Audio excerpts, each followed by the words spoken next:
dans nos cœurs et que jamais il ne s'éteigne,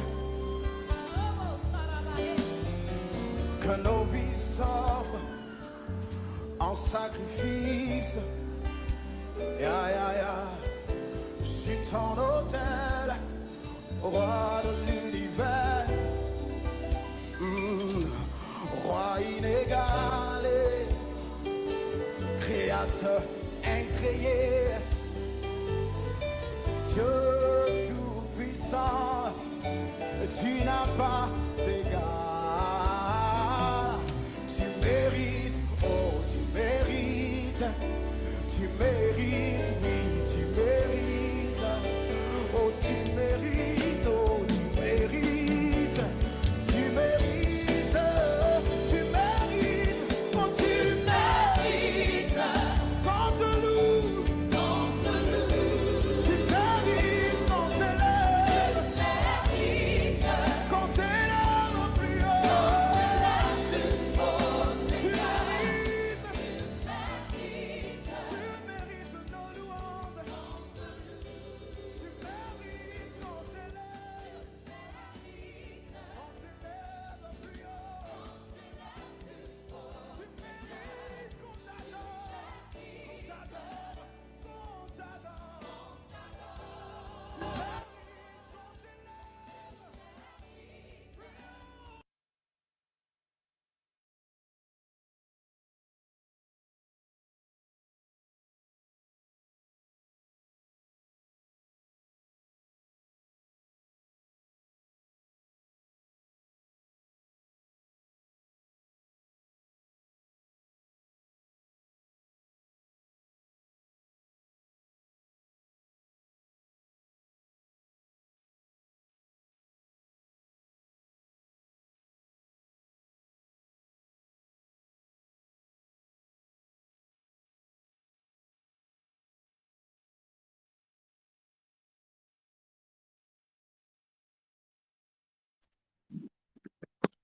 Bonjour à tous.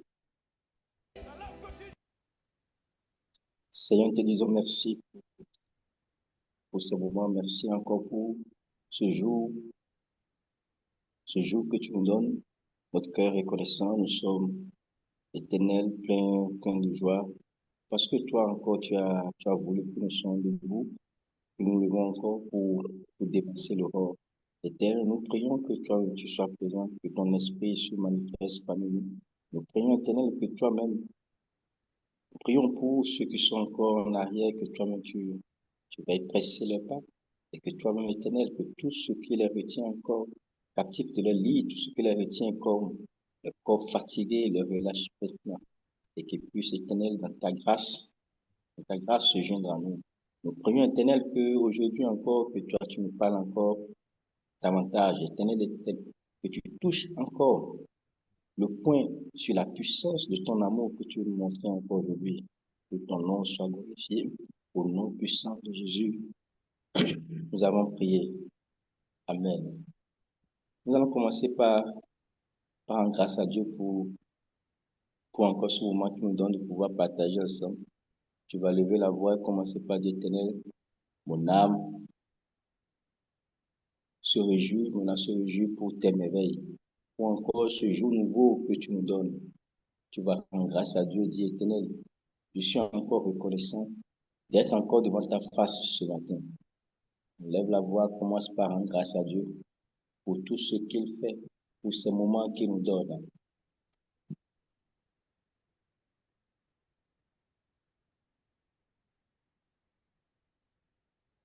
Rends grâce à Dieu, commence par lever le regard vers l'Éternel. Dis, Éternel, te disons merci pour ces moments. Merci encore pour ce 37e jour que tu nous donnes. Toi qui as permis que nos pas commencent ce premier jour jusqu'au 37e. Nous te rendons grâce. Sans toi, nous ne pouvons rien. C'est avec toi. C'est toi qui as voulu. Oh, toi qui étais là au début, toi le Dieu du début et de la fin. Nous prions, Seigneur, que tu te manifestes. Nous sommes contents. Éternel, nous sommes ravis, Éternel, parce que tu étais dans la barque. Et parce que tu es toujours dans la barque, que ton nom soit glorifié. La Bible dit, je lève mes yeux vers montagne, d'où me viendra le secours? Le secours me vient de l'Éternel qui a fait les cieux et la terre. Tu vas le rendre grâce parce que c'est de lui que vient le secours. Ce matin, dis Éternel, je lève le regard vers toi. Commence par lever le regard vers le Seigneur. C'est lui que nous avons, lui et lui seul. Donc dis Éternel, c'est toi que j'ai. Nous t'appartenons.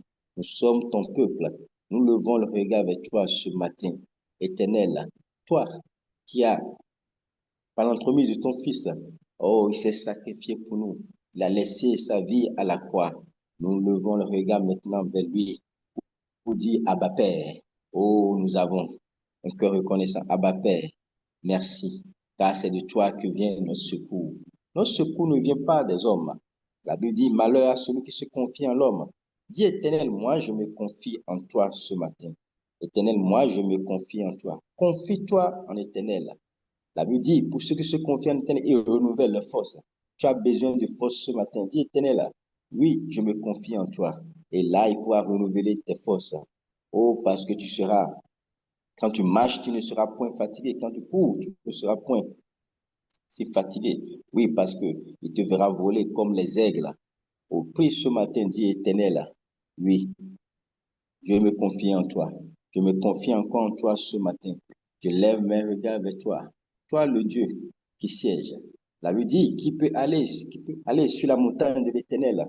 Celui qui a les mains innocentes et le cœur pur. Dis, Éternel, ce matin, oh, je veux purifier mon cœur. Je veux purifier mon cœur.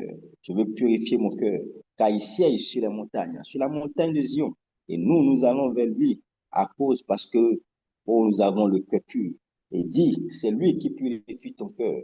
Prie maintenant, dit Éternel, purifie-moi ce matin. Purifie-moi ce matin.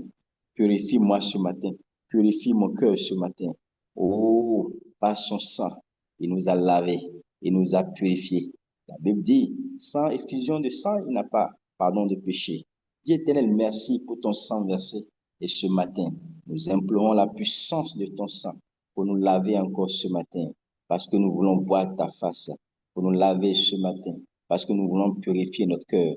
Éternel, purifie notre cœur et rends au Éternel nos mains innocentes. Oh, ce matin, nous venons vers toi. Toi qui as créé toutes choses, le monde, tout ce qui enferme, oh, qui habite. Oh, Éternel, merci. Merci pour ces choses. Nous levons le regard vers toi, car nous savons que c'est de toi que vient le secours. Le secours ne vient de l'Orient ni de l'Occident. Oh, mais le secours vient de toi. Oh, Éternel, merci pour ce secours. Tu vas prier. La Bible dit, il ne permettra point que ton pied chancelle. Prie ce matin. Si tu penses être dans un piège, dans un trou de l'ennemi, dis Éternel, donne-moi la force de pouvoir sortir de ce trou. Donne-moi la force. Montre-moi la puissance de ton amour ce matin. Parce qu'il dit qu'il te garde. Parce que lui ne sommeille point. Oh, les gardiens de ce monde, ils dorment. Même quand tu les surveilles, quel que soit le cas, ils sont fatigués à un moment donné. Soit ils se relèvent chaque 2 heures de temps. Ou soit, si c'est toute la journée, tu vois à un moment donné, il sera fatigué. Même les yeux ouverts, il est fatigué. Mais la Bible dit que nous, notre Dieu, il ne sommeille point. Il ne dort ni ne sommeille point. Donc, il n'a point, il n'a point même sommeil. C'est le Dieu qui veille. C'est lui qui veille. Quand tu as dormi toutes ces nuits, c'est lui qui a veillé. Tu as dormi. Tu n'as même pas confiance en ton gardien. Mais lui, oui, tu as pleinement confiance en lui. La Bible dit, s'il ne veille pas, ceux qui veillent, veillent en vain. Oh, rends grâce parce que oh, il ne permet pas que ton pied chancelle. Même si tu tombes et tu cries à bas Père, il te lève, il te relève, il te relève, il te relève. Oh, prie ce matin, dit Éternel. Je prie, Éternel, toi qui as la puissance de me relever, relève-moi encore ce matin. Si tu es tombé, dis Éternel, ce matin, oh, j'implore ta miséricorde. J'implore ta miséricorde. La Bible déclare que tu es compatissant et lent à la colère. Oui, le Dieu compatissant.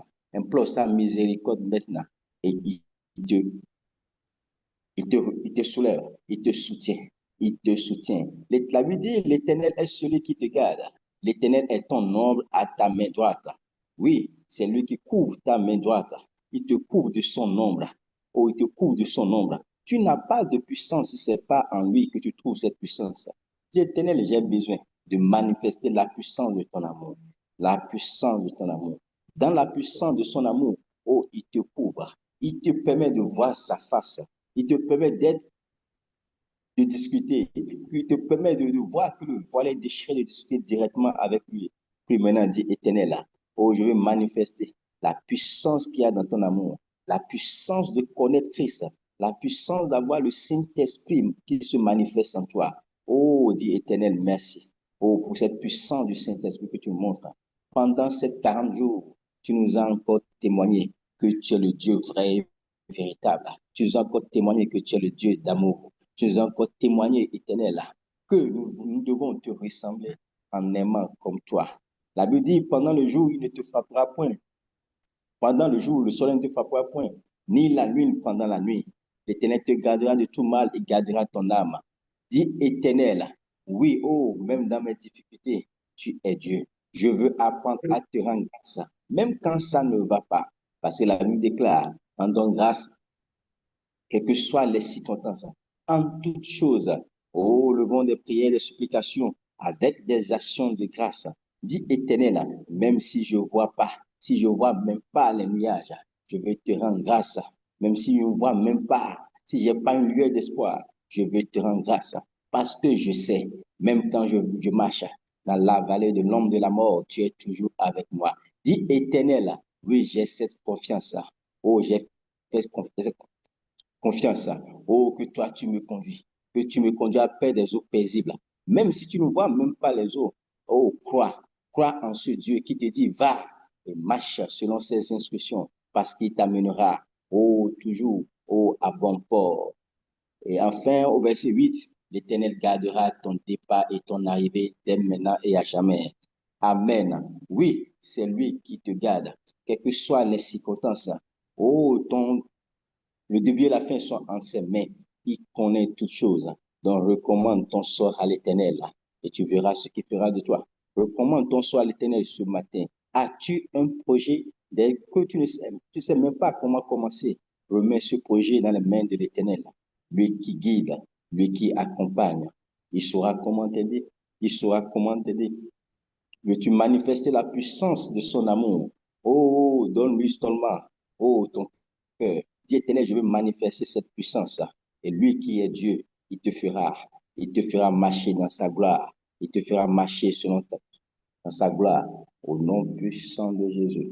Éternel, nous te disons merci encore pour ce matin. Merci encore pour, Éternel, les œuvres que tu as accomplies dans nos cœurs. Nous disons merci pour les guérisons que nous avons obtenues. Disons merci pour la lumière que tu as, dans l'antenne qui est allumée. Disons merci pour le feu de l'amour que tu as allumé en nous. Éternel, merci. Nous prions encore que ce matin, que ta parole puisse encore nous délivrer, que ta parole puisse encore nous amener à un niveau supérieur, que ta parole puisse encore nous montrer ton amour et que, Éternel, le feu que tu as allumé en nous ne s'éteigne point. Au nom puissant de Jésus, nous avons prié. Amen. Nous remettons la parole Amen. au pasteur. Bonjour, chers frères et sœurs en Jésus-Christ. Bonjour, Le pasteur. Seigneur vous bénisse. Vous Amen. qui devancez l'aurore pour être là devant le Seigneur.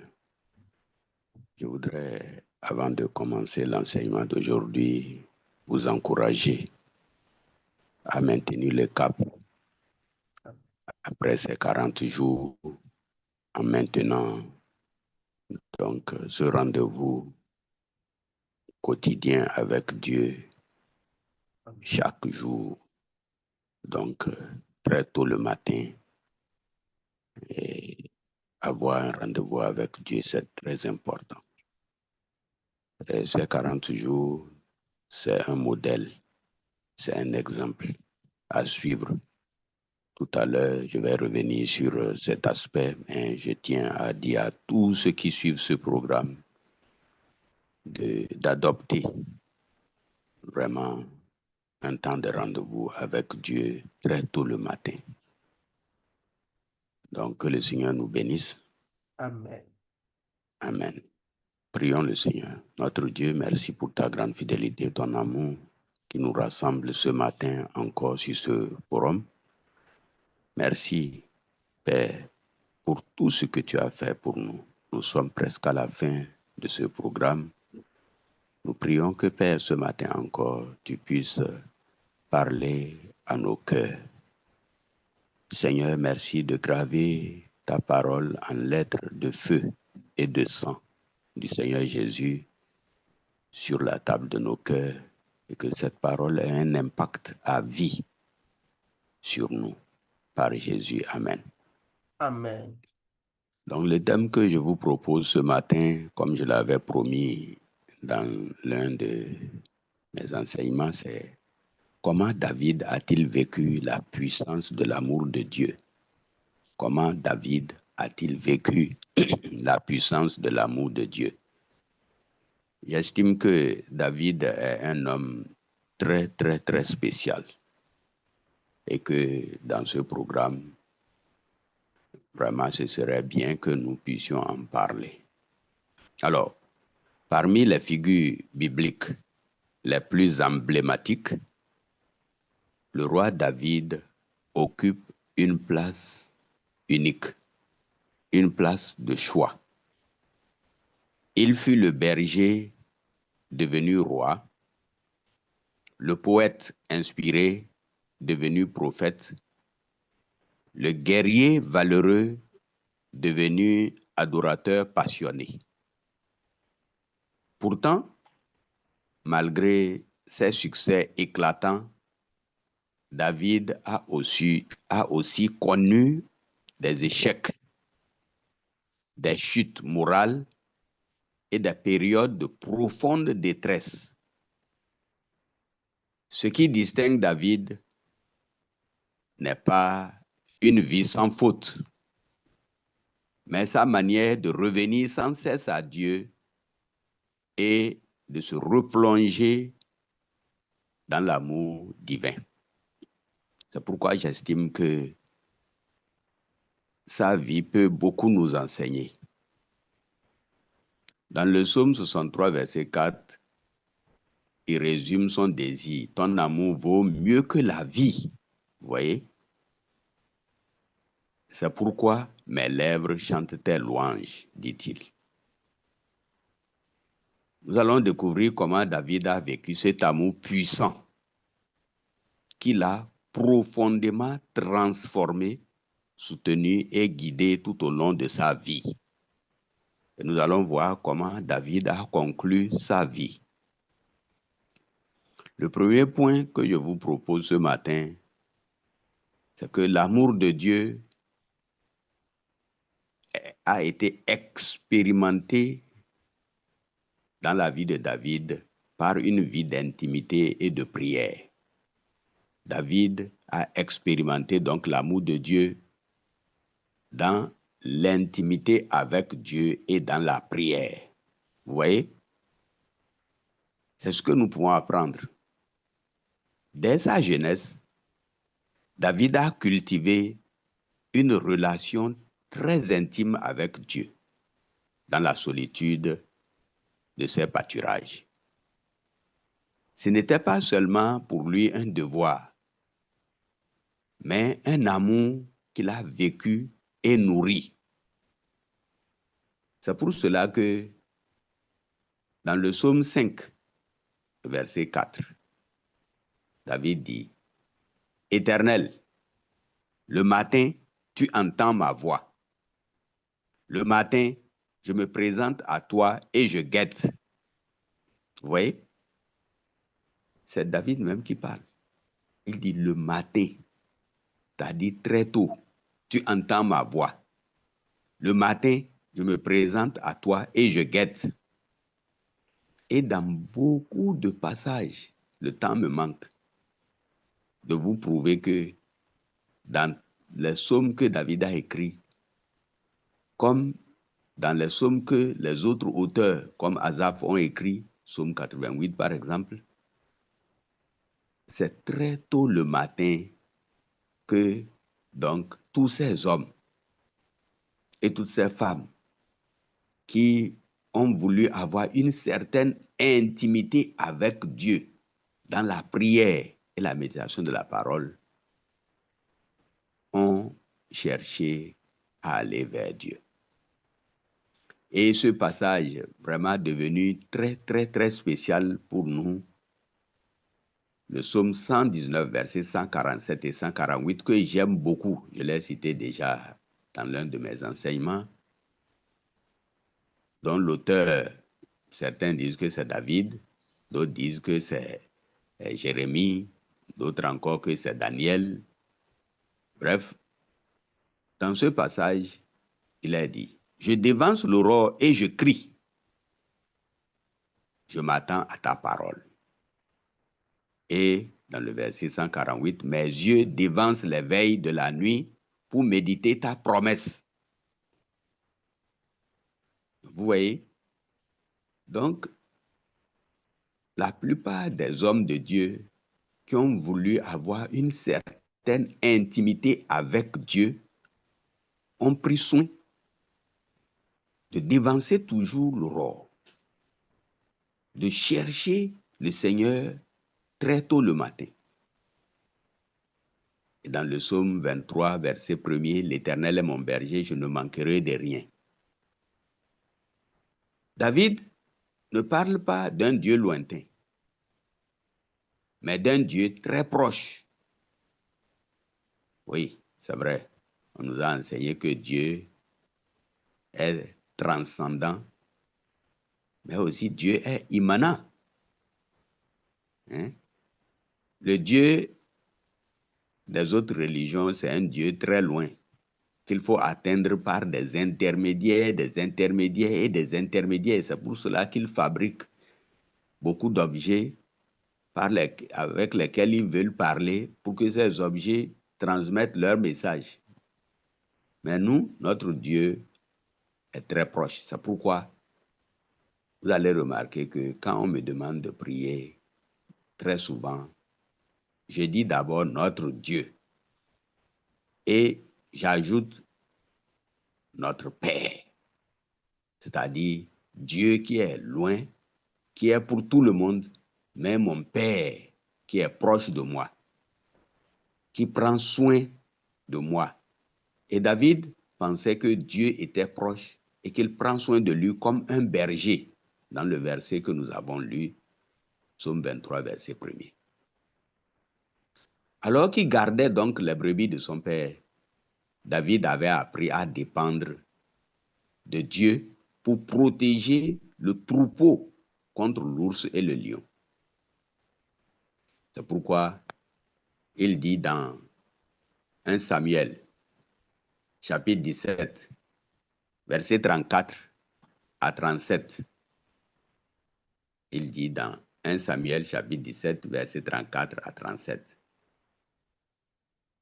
David dit à Saoul, après sa grande victoire, ou même avant, bien sûr, avant, ton serviteur faisait perdre le troupeau de son père. Et quand le lion ou l'ours venait enlever une bête du troupeau, je courais après lui. Je le frappais et j'arrachais la bête de sa gueule.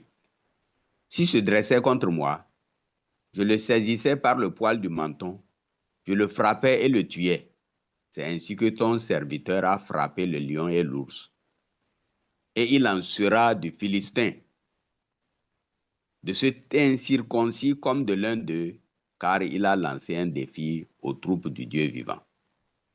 Vous voyez, cette expérience lui a permis de développer une foi solide, une confiance intime en l'amour de Dieu. Parce que David avait appris à aller vers Dieu. Il pouvait confier tous les défis d'une journée, tout ce qui peut l'attendre. David s'évertuait à remplir son réservoir spirituel, du carburant spirituel, tôt le matin, avant de s'engager dans la journée. Il pouvait donc aborder chaque journée avec une certaine sérénité et faire face à toutes les situations possibles. David avait appris à confier toute la journée à Dieu. Et comme David, chaque croyant est invité à plonger dans l'amour de Dieu en cherchant des moments d'intimité avec Dieu. Et comme je disais tout à l'heure en introduction, ces 40 jours ne sont que un exemple pour continuer à développer une vie d'intimité avec Dieu dans un culte personnel chaque jour avant de démarrer nos journées. Apprendre à parler avec Dieu à travers nos chants, la lecture et la méditation de la parole de Dieu, la prière pour des transformations spirituelles. Oui, très souvent, quand nous méditons, nous laissons ce que nous avons médité pour faire des prières de demande, de supplication pour nos besoins. Mais les plus grandes prières, c'est des prières pour nous conformer à la parole que nous avons lue. Des prières pour demander à ce que nous avons lu puisse avoir un impact sur nos vies, que nos vies soient transformées, mais aussi pour soumettre nos besoins à Dieu et aussi pour intercéder pour nos proches, notre femme, notre mari, nos enfants, mais aussi nos dirigeants à l'Église, pour intercéder en faveur de ce monde en détresse. Donc, je vous exhorte que ces 40 jours ne soient pas la fin de notre réveil très tôt le matin. À partir de maintenant, prenons goût et levons-nous très tôt le matin pour chercher le Seigneur comme David et comme la plupart des gens. La Bible est claire sur cela. Le plus grand et le plus merveilleux rendez-vous que nous pouvons avoir avec Dieu dans la journée, c'est très tôt le matin. Nous pouvons avoir d'autres rendez-vous, mais le rendez-vous primordial, c'est très tôt le matin. Avant de parler à qui que ce soit, nous devons chercher à parler d'abord avec Dieu et à Dieu. Deuxièmement, David a expérimenté l'amour de Dieu dans le pardon. David n'était pas quelqu'un qui a toujours été sage. Pardon. David a commis des fautes graves. Quand vous lisez la vie de David, vous pensez être en face de quelqu'un de merveilleux qui continue, mais brutalement, patati patata, David avec Bathsheba et le meurtre d'Uri, dans 2 Samuel 11, qu'on ne va pas lire.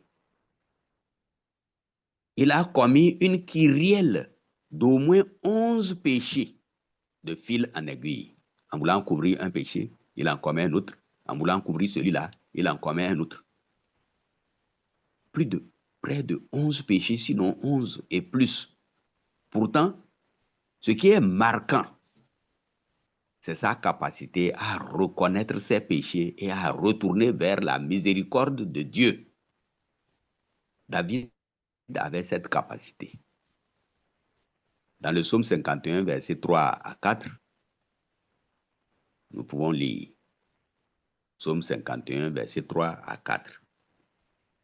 Ô Dieu, fais-moi grâce selon ta bonté, selon ta grande miséricorde, efface mes transgressions. David croyait donc dans le pardon de Dieu. Lorsque Nathan lui a parlé, tout de suite, il a reconnu son péché. Dans 2 Samuel au chapitre 12, le verset 13. Après sa confrontation avec Nathan, David n'a pas cherché à se justifier, mais il s'est humilié devant Dieu. Il a dit, j'ai péché contre l'Éternel. Et Nathan lui a dit directement, l'Éternel pardonne ton péché. L'amour de Dieu, donc, l'a restauré, même si les conséquences de son péché sont restées. C'est comme un enfant qui tombe dans la boue. La mère ne nie pas la saleté de son enfant, mais elle lave son enfant et le serre contre elle. C'est ce que Dieu a fait à David. Il a lavé David et il l'a rétabli. Mais retenons une chose, David, c'est quelqu'un qui reconnaît facilement son péché. En cela, il est l'antipode de Saül, qui cherche à raisonner très souvent comme nous le faisons. Raisonner, raisonner, raisonner. Chercher à justifier le péché.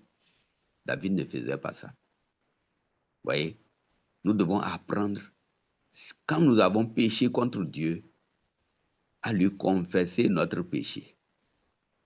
Oui. Confesser un péché, c'est dire exactement ce que Dieu pense de ce que nous avons fait. Ce n'est pas essayer de se justifier. C'est voir les choses comme Dieu les voit. C'est dire à Dieu, si j'ai volé, je dis, Seigneur, j'ai volé. Si j'ai menti, Seigneur, j'ai menti. C'est de dire exactement ce que nous avons fait. David avait cette faculté parce qu'il croyait en l'amour de Dieu qui pardonne. Il a expérimenté le pardon de Dieu. Et malgré donc sa faute, Dieu l'a non seulement lavé, mais il l'a rétabli. Nous devons apprendre par sa vie à reconnaître très facilement nos fautes devant Dieu.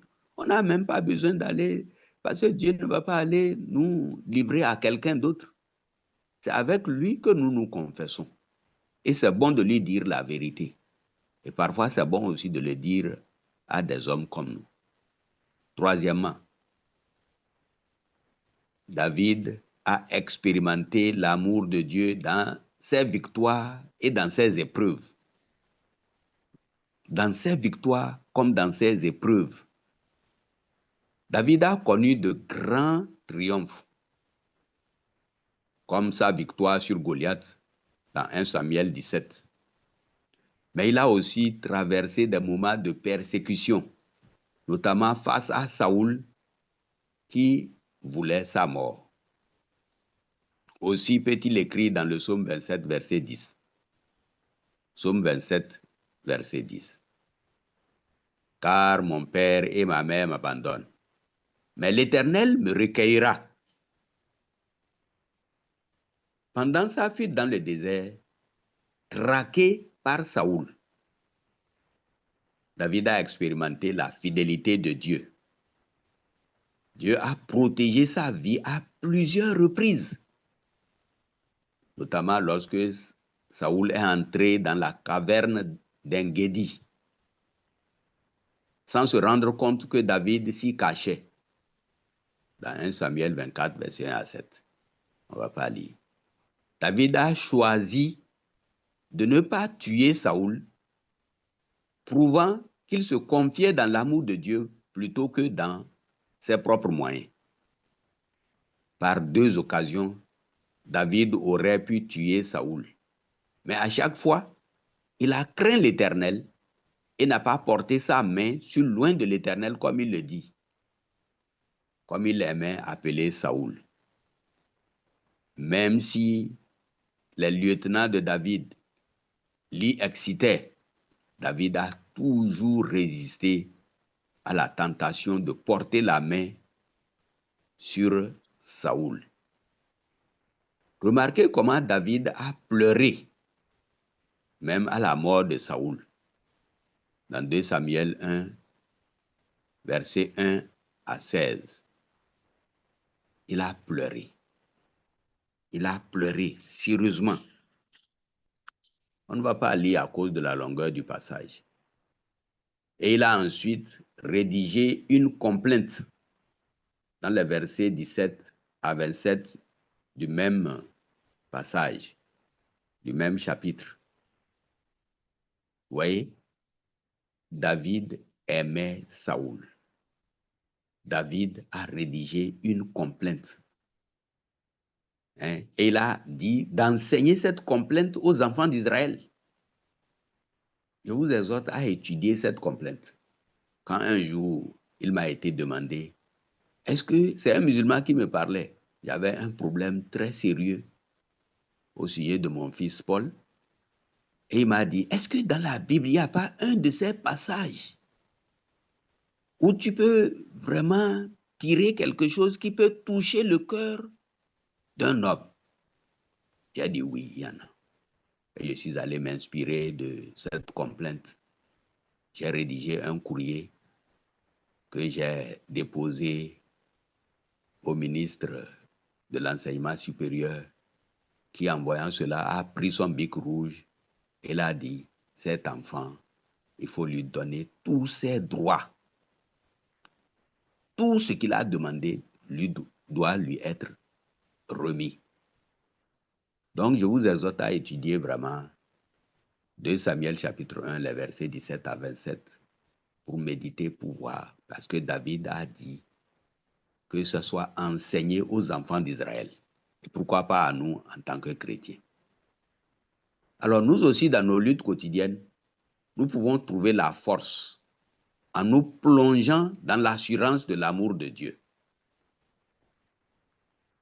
Il avait un amour fou pour même ses ennemis, dont Saoul fut un des ennemis les plus redoutables.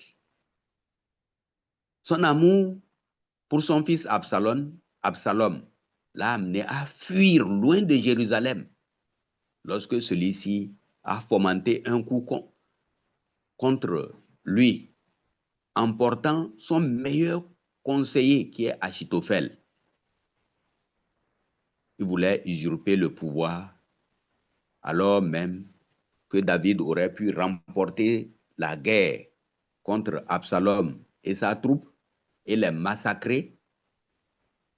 David a préféré prendre la poudre d'escampette. Dans 2 Samuel chapitre 15, versets 13 et 14. On va lire 2 Samuel chapitre 13, versets 13 et 14. Je lis.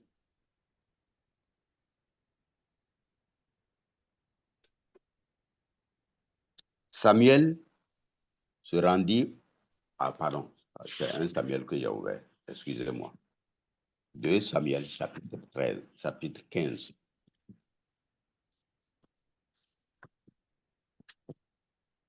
Versets 13 et 14. Je lis. Arriva enfin celui qui fit rapport à David et qui dit, les hommes d'Israël se sont ralliés de cœur. C'est bien ça? Ou bien je me trompe? Bien sûr. Arriva celui qui fit rapport à David et qui dit, les hommes d'Israël se sont ralliés de cœur à Absalom. Alors David dit à tous ses serviteurs qui étaient avec lui à Jérusalem, levez-vous, prenons la fuite, car il n'y aura pas moyen pour nous d'échapper à Absalom. Hâtez-vous de partir, sinon il se hâtera bien lui-même de nous atteindre et d'attirer un malheur sur nous en frappant la ville du tranchant de l'épée.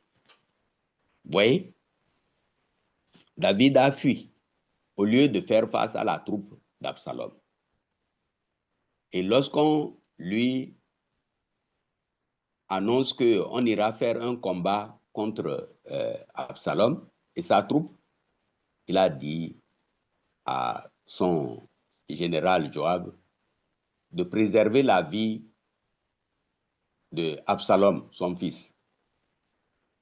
Mais plus tard, on vient lui rapporter que, eh bien, Absalom a été tué. Et quand on lui annonce la mort d'Absalom, regardez un peu comment il fait le deuil. dans 2 Samuel chapitre 18, le verset 32, jusqu'au chapitre 19, verset 3. Le roi dit aux Couchites, le jeune Absalom est-il sain et sauf? Le Couchite répondit, qu'il soit comme ce jeune homme. Les ennemis de mon Seigneur le roi et tous ceux qui se dressent contre toi pour te faire du mal. Alors le roi, tout frémissant, monta dans la chambre haute de la porte et pleura. Il disait en marchant, mon fils Absalom, mon fils Absalom, si seulement j'étais mort à ta place. Absalom, mon fils, mon fils. On fit ce rapport à Joab. Voici que le roi pleure et mène le deuil sur Absalom. Et la victoire ce jour-là devint un deuil pour tout le peuple. Car en ce jour, le peuple entendit dire, le roi est affligé à cause de son fils. Vous voyez,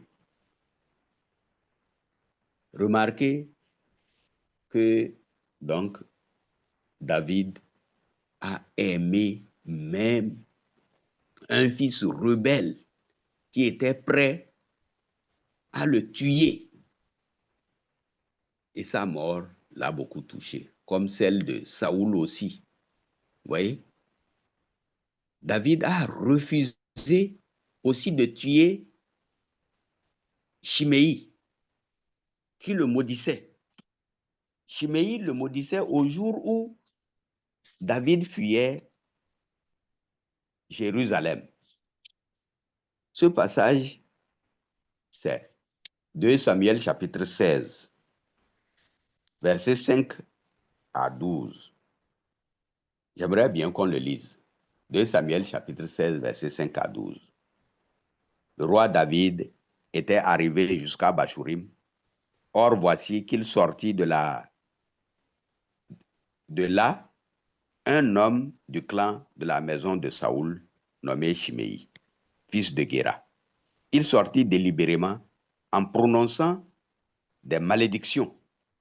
Il jeta des pierres à David et à tous les serviteurs du roi David, tandis que tout le peuple et tous les hommes vaillants étaient à la droite et à la gauche de celui-ci. Chiméi parlait ainsi en le maudissant. Dehors, dehors, criminel, vaurien. L'Éternel fait retomber sur toi tout le sang de la maison de Saoul, à la place de laquelle tu règnes. Et l'Éternel a livré la royauté entre les mains de ton fils Absalom. Et te voilà malheureux comme tu le mérites, car tu es un criminel. Alors Abishai, fils de Sérouya, dit au roi, pourquoi ce chien mort maudit-il le roi, mon seigneur? Laisse-moi donc passer et je lui couperai la tête.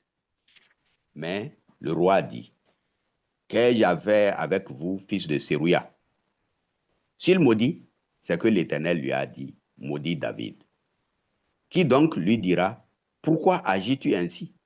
David dit à Abishai et à tous ses serviteurs, voici que mon fils, qui est sorti de mes entrailles, en veut à ma vie. À plus forte raison, ce Benjamite. Laissez-le et qu'il maudisse, car l'Éternel le lui a dit. Peut-être l'Éternel regardera-t-il ma peine et me fera-t-il du bien en retour de sa malédiction d'aujourd'hui. Quelle parole merveilleuse. Qu'est-ce que vous auriez fait? Qu'est-ce que j'aurais fait? Non, David n'a pas fait ça. Mentionnons aussi l'amitié de David et de Jonathan dans 2 Samuel au chapitre 18, les versets 1 à 4. Vous voyez, David avait maintenu cette amitié. Si David pouvait aimer ses ennemis, ce ne sont pas ses amis qu'il ne va pas aimer. Donc David avait un amour particulier et spécial pour ses amis. Rang 4. L'amour de Dieu expérimenté dans l'adoration et la reconnaissance de David. Il avait expérimenté l'amour de Dieu par l'adoration et la reconnaissance. David n'était pas seulement un guerrier, il était un adorateur passionné. Regardez tous les psaumes qu'il a écrits. Cela témoigne de sa gratitude et de son émerveillement. Le psaume 103, versets 1 à 4, on va lire seulement une portion.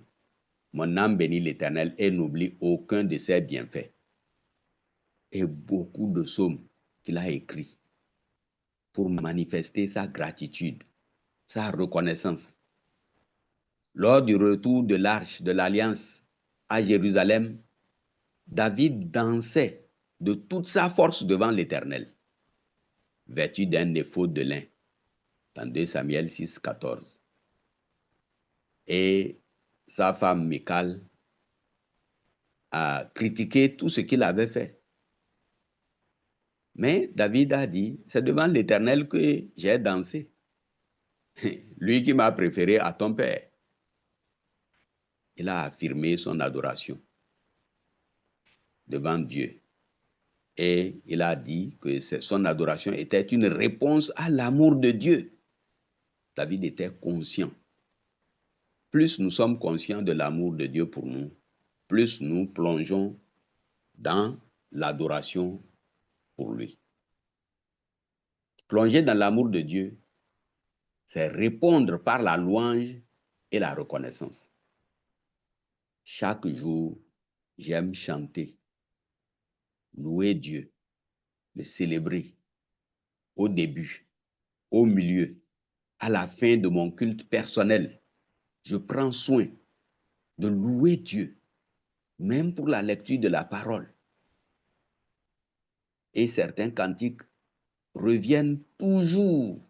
Et j'apprends de nouveaux cantiques à travers la possibilité que nous donne aujourd'hui, donc la technique d'avoir des cantiques avec les airs que nous pouvons apprendre. Louer Dieu et le célébrer, comme David, en reconnaissance de tout ce qu'il a fait pour nous. Cinquièmement, David a tiré au soir de sa vie des conclusions de ses expériences avec Dieu. Oui, David a tiré des conclusions dans l'expérience qu'il a eue avec Dieu. Dans le psaume 37, les versets 25 et 26, que j'aime beaucoup. C'est comme la conclusion de sa vie et les enseignements qu'il donne à la génération montante. David peut dire dans ce passage, j'ai été jeune, j'ai vieilli, et je n'ai pas vu le juste abandonné, ni sa descendance mendiant son pain. Toujours il fait grâce et il prête, et sa descendance est en bénédiction. Quel passage merveilleux! C'est l'une des paroles les plus merveilleuses de la Bible sur lesquelles nous pouvons fonder notre foi. J'ai été jeune, j'ai vieilli. Je n'ai pas vu le juste abandonné de l'Éternel, ni sa descendance mendiant son pain. Toujours il fait grâce et il prête, et sa descendance est bénie. David a fait une expérience merveilleuse avec Dieu. Il a connu, comme nous avons vu, des moments de joie, mais aussi des moments très difficiles. La vie de David est un modèle de la vie de la plupart des vrais hommes de Dieu. Une vie faite de haut et de bas. Une vie faite de privation et d'abondance. Une vie faite d'amis et d'ennemis.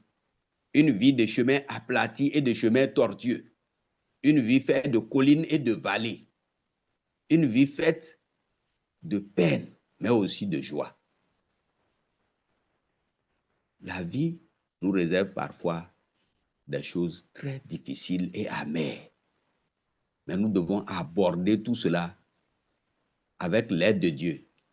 Et c'est en faisant comme David, qui avait appris à se ressourcer chaque matin à renouveler ses forces chaque matin devant Dieu que nous pouvons faire face aux aléas de la vie. Sixièmement, l'amour de Dieu expérimenté dans l'espérance messianique. Donc, David a expérimenté cet amour dans l'expérience messianique. Dieu a fait à David une promesse extraordinaire. Sa descendance établira un trône éternel. 2 Samuel 7, verset 16. Vous voyez? En principe, c'est le roi Saoul qui devait fonder une dynastie. Mais comme il a échoué, Dieu s'est choisi David. Et David, donc, a fondé une dynastie. Et il est dans la lignée messianique. Quelle grâce! Bien que David n'ait pas construit le temple, il a préparé tous les matériaux pour que son fils Salomon accomplisse cette œuvre. 1 Chronique 22, verset 6 à 16 à 10. Cela démontre sa foi en l'accomplissement des promesses divines. Et Actes 13, verset 22 à 23, rappelle que la descendante de David est venue de Jésus-Christ, le Sauveur. Est venue par Jésus-Christ, le Sauveur, l'expression parfaite de l'amour de Dieu. Donc, comme David, nous pouvons nous plonger dans l'amour de Dieu en plaçant notre confiance en Dieu. Nous avons vu que David est celui par qui le Messie est venu, le Sauveur. Alors,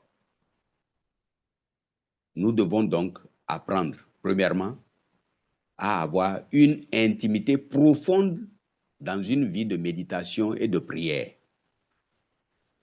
Par l'expérience aussi du pardon et de la grâce de Dieu, accepter que Dieu pardonne. Quelle faute tu as commise? Quel péché as-tu commis? Et tu penses que Dieu ne peut pas pardonner. David croyait en l'amour de Dieu qui pardonne. Il a reçu le pardon de Dieu. Il a aussi remis aux autres leurs fautes. David a appris la confiance dans les épreuves et il a remporté des victoires. David a connu une vie d'adoration et de reconnaissance à Dieu. David, donc, était un modèle pour nous. L'amour de Dieu n'était pas pour David une théorie, mais une réalité vécue chaque jour. Cet amour l'a relevé dans toutes ses chutes, soutenu dans ses combats, inspiré dans son adoration et nourri dans son espérance. David a été appelé l'homme selon le cœur de Dieu à cause de sa foi en Dieu, sa conscience de l'amour de Dieu pour lui, son amour pour les autres, son humilité, sa capacité à reconnaître ses fautes facilement, son amour pour la loi de Dieu, sa confiance dans la miséricorde et le pardon de Dieu, sa capacité à pardonner aux autres, même à ses ennemis. Sa communion avec Dieu aujourd'hui nous inspire. Nous sommes invités à nous replonger dans le même amour révélé pleinement en Jésus-Christ. Alors, chers frères, je vous invite à prier maintenant. Que Dieu nous aide. Demande à Dieu, aide-moi à développer une vie disciplinée de culte personnel. Tout le matin, comme nous avons appris pendant ces 40 jours. Que ces 40 jours ne soient pas une fin en soi. Alors, il t'exhorte, choisis une heure fixe et un lieu fixe de ta maison pour un rendez-vous avec Dieu. Trouve un guide de méditation comme le lecteur biblique, des cantiques et va à l'école du Saint-Esprit qui est disposé à t'amener dans des expériences merveilleuses avec Dieu. Ton culte sera un culte très particulier parce que Dieu veut faire avec toi une expérience particulière. Je vous assure, chaque jour, je découvre de nouvelles manières d'adorer Dieu, de lire la Bible, lire un psaume, faire ceci. Alors, prie que Dieu t'aide. Comme David, apprenons à pardonner à tous les traîtres de nos vies, les Chiméi, les Achitophel et les Saoul de nos vies. Commence par prier. Et dans la journée, tu vas continuer à citer tous les Chiméi, les Achitophel et les Saoul de ta vie. Prie que dans les épreuves, les difficultés, les tentations, tu puisses tenir bon, sans compromis ni compromission. Tenir dans la fermeté sans négocier avec l'ennemi, sans fléchir, sans ravaler ce que tu as vomi. Devant la pression sociale, rester serein et s'attendre au secours de Dieu sans fléchir les genoux devant le diable et ses acolytes. Chers frères et chères sœurs, tu dois prier. Ce n'est pas souvent facile de rester fidèle à Dieu dans les épreuves. Parfois, nous sommes tentés d'aller négocier, mais il vaut mieux rester fidèle et attaché à Dieu. Prie pour que Dieu t'aide à lui manifester toujours ta reconnaissance et ta gratitude à travers des remerciements, des actions de grâce, des choses qui peuvent paraître banales pour toi, simples, mais pourtant importantes dans l'attente de la délivrance de Dieu. Enfin, prie pour qu'il t'aide à garder la foi et l'espérance messianique en Jésus-Christ et à prendre ta nourriture chaque jour dans la simplicité. Que le Seigneur vous bénisse. Je laisse la parole au pasteur. Amen. Amen, amen, amen, amen, amen, amen, amen, amen. Gloire au Seigneur Jésus.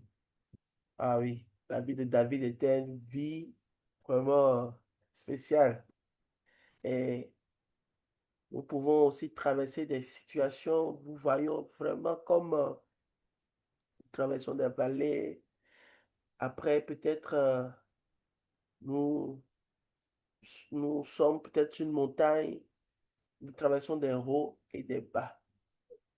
Et j'aimerais vraiment prier. Je voudrais que toi-même tu pries d'abord. Nous allons prier, je vais prier. Toute personne, tu sens réellement que tu traverses une situation de haut et de bas. Peut-être de haut et de bas dans ta sanctification. Tu n'arrives pas à tenir bon dans ta sanctification, dans ta vie de pureté. Tu vois comme toi dans des vallées. Après, tu arrives à surmonter. Quelque temps après, tu retombes.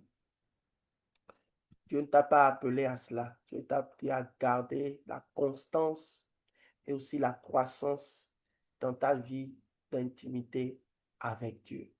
Alors ce matin, crie à Dieu. Crions à Dieu et disons, Seigneur, donne-nous la grâce de croître, ô Père, dans ton amour, de regarder à ton amour, d'accepter ton amour, la puissance de ton amour et de croître dans ton intimité. Seigneur, aide-moi. Seigneur, aide-moi. Dieu ne rejette personne qui dit, aide-moi. Dans la vie de David, oui, nous avons vu ce cœur de David. Il était prêt toujours à aller vers son Père et dit, Seigneur, aide-moi.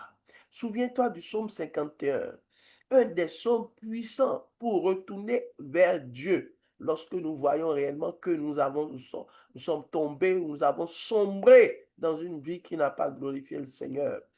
Et il lève la voix et dit, aide-moi. Aide-moi à garder ma sanctification. Aide-moi à garder ma pureté. Aide-moi à garder ma consécration. Ce matin, je crie à toi. Ce matin, je crie à toi. Quel que soit le péché, quel que soit ce désordre dans ma vie, que ça soit un désordre de mensonge, que ça soit un désordre d'immoralité, que ça soit un désordre de pornographie, de masturbation, de toute force de choses impudiques, que le Seigneur t'aide, que ça soit aussi un désordre de nonchalance spirituelle, de faiblesse spirituelle.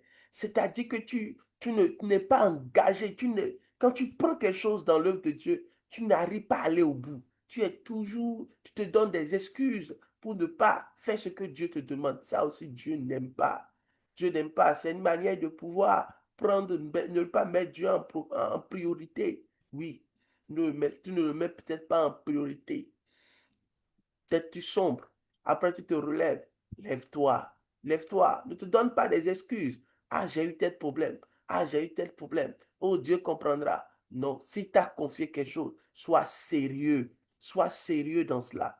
Nous avons vu le sérieux de David dans son ministère d'adoration. Il cherchait Dieu dans l'adoration. Il cherchait Dieu dans la prière. Il cherchait Dieu dans les danses. Il cherchait Dieu dans toute forme, dans un processus profond d'intimité avec Dieu. Il le faisait constamment. Il jouait de la musique pour glorifier le Seigneur et il l'a fait constamment. Il a écrit. Il était poète. Il a écrit. Il a écrit pour glorifier le Seigneur. Il a eu des mémoires. Il a écrit ses mémoires, les choses les plus difficiles qu'il a traversées. Il les a écrites pour glorifier Dieu, pour parler à Dieu. Et nous avons hérité de ces merveilleux psaumes de David. Bien-aimés frères et sœurs, qu'est-ce que tu es en train de faire dans une profonde discipline pour Dieu? En regardant à l'amour de Dieu pour toi, il dit, ah, si Dieu m'a aimé. Une des choses que j'aime également dans la vie de David, c'est qu'il sait aussi là où il a quitté. Il sait que il sait que il ne méritait pas la royauté, mais Dieu l'a choisi en rejetant Saoul. C'est pourquoi il aimait danser devant Dieu. J'aimerais également que tu pries et que tu dises, Seigneur, ce matin, je crie à toi pour que tu me donnes un cœur de quelqu'un qui aime célébrer, oh, tes louanges, te glorifier partout où je suis, même dans mon lieu de travail, aux heures creuses, que je puisse saisir la discipline, la dynamique spirituelle de pouvoir glorifier, louer ton nom, te chanter, t'honorer, parce que je ne mérite pas. Peut-être là où je suis dans une victoire, j'ai un bon travail, j'ai une situation qui fait que je peux me réjouir. Est-ce que vraiment tu peux parler comme David, Dieu qui t'a fait du bien dans son amour, qui t'a éloigné de toute personne mauvaise qui cherchait à nuire à ta vie. Oui, Dieu a été pour lui un père. Il a été pour lui même un gardien. Il a gardé, il a protégé, il a déployé son armée d'anges pour secourir David lorsqu'il fallait. Alors, aussi, je voudrais te dire que le secours de l'Éternel ne te manquera pas. Ouvre la bouche et dis, ton secours, ô Éternel, ne me manquera pas. Ton secours, ô mon Dieu, Yahvé Sabaoth, ton secours ne me manquera pas. Toi qui as gardé David dans des guerres, dans des luttes où il pouvait perdre sa vie. Il pouvait perdre sa vie, mais il a été protégé. Il a été protégé à cause de l'onction qui était sur sa vie. À cause de l'onction qui était sur sa vie. Oui, à cause de l'onction qui est sur ta vie. Tu seras gardé longtemps. Quelles que soient les menaces, quelles que soient les tractations, j'aimerais encore prier pour toi. Bien-aimés frères et sœurs, reçois cette grâce encore ce matin, d'être délivré de la main des méchants, d'être délivré de la griffe du lion, d'être délivré de la patte de l'ours au nom puissant de Jésus, qui te délivre de la patte de l'ours, de la griffe du lion, des gens, même qui sont dans ta famille, qui cherchent à, à nuire à ta vie. Non, le Seigneur te protégera, il te gardera, il ne t'abandonnera pas, il ne permettra pas que ces personnes te détruisent. Non, même ceux qui ont reçu un mandat de la sorcellerie dans ta famille, ils ne pourront pas manger, broyer tes os. Ils ne pourront pas broyer les os de tes enfants. Ils ne pourront pas, oh oui, manger la chair de tes enfants. Ils ne pourront pas. Ils ne pourront pas. L'Éternel lui-même va t'enlever de leur gueule. Que l'Éternel t'enlève de la gueule du sorcier. Qui t'enlève de la gueule du sorcier. Ce matin, je prie que Dieu, par sa main puissante, t'enlève de la gueule du sorcier, t'amène la gueule des esprits méchants, t'amène de la gueule des dominations, des principautés qui cherchent vraiment à détruire complètement l'onction qui est sur ta tête, qui cherchent à complètement détruire ta destinée et t'empêcher d'avancer. Bien-aimés frères et sœurs, tu ne seras pas, non, tu ne seras pas atteint. Quelles que soient les flèches qui volent le jour comme la nuit, la peste qui vient, à quelle que soit l'heure où la peste vient, la maladie vient, tu ne seras pas atteint. Il te gardera, il te fortifiera, il te soutiendra, il te fera grâce, il te fera grâce, il te fera grâce, il te fera grâce, il te fera grâce, il te fera grâce. Lorsque tu marches dans sa justice, ah oui, ce Dieu-là, il est fidèle pour récompenser le juste. Peut-être le juste, pendant un petit temps, va tomber, mais il se relève toujours. Tu te relèveras toujours. Tu te relèveras toujours. Tu te relèveras toujours. Tu te relèveras toujours. Tu te relèveras toujours. Tu ne vas jamais mendier ton pain. Tu ne vas jamais mendier ton pain. C'est toi qui seras une source de bénédiction pour les autres. C'est toi qui seras une bénédiction pour tes frères, pour tes soeurs, pour tes enfants, pour ton épouse, pour ton époux. Tu seras une source de bénédiction. La grâce de Dieu sera sur toi. Oui, non, tu ne vas pas mendier ton pain. Toute forme de situation qui t'amène à mendier, à vivre dans la faiblesse financière, bien-aimé ce matin, comme David a su le dire, Dieu est le Dieu qui récompense, Dieu est le Dieu qui donne le pain, Dieu est le Dieu qui donne l'huile, Dieu est le Dieu qui bénit abondamment. Il te bénira.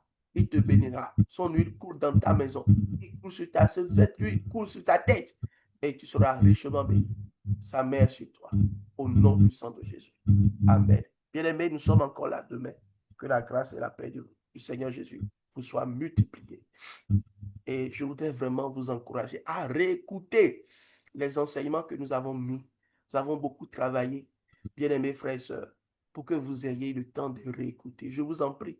Au lieu que nous soyons sur les réseaux sociaux à perdre de temps, réécoutons ces enseignements puissants, puissants, qui nous aident à vivre une vie consacrée à Dieu. Je voudrais vraiment bénir la vie de notre très cher papa et notre maman, toujours qui nous ont soutenus pendant tout ce moment et nous ont donné vraiment de très riches enseignements.